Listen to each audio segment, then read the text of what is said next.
منو ببخش به خاطرت دوباره چشمام شده خیس، یا مثل من اگه کسی به فکر دردای تو نیست.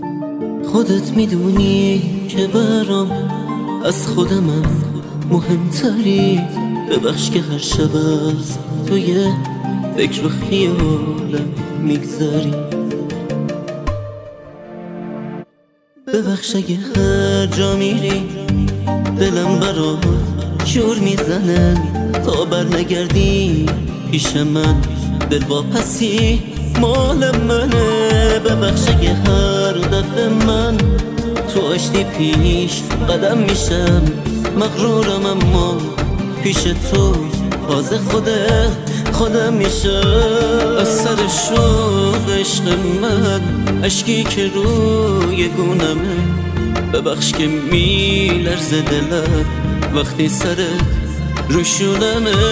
وقتی تو رو میبینمت نگام همش سمت توه.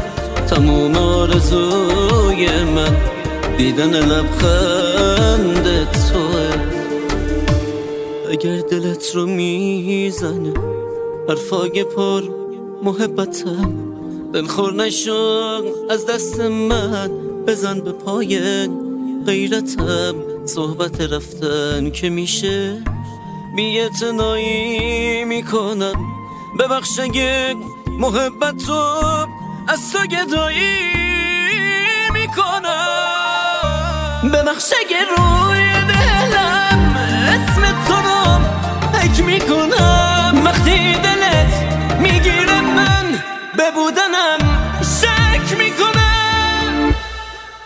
ببخش اگه به یاد تو پلکام رو هم میذارم. هر شب تو رویای منی چیکار کنم دوست دارم.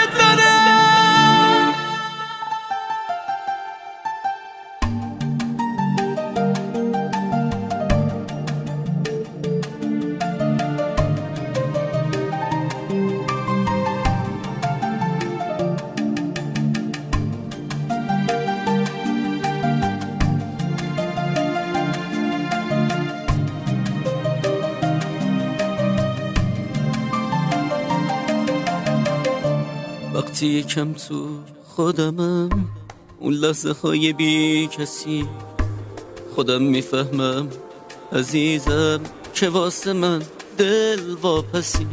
وقتی که میبینی چشام دوباره بارونی شده، چه مهربون میشی گلم. وقتی میپرسی چی شده پر از غرور دل من، ولی تو بی افاده ای تعارف نمی کنم. ولی تو خیلی صاف و ساده ای. وقتی محبت میکنی غمهای قلبم میمیره.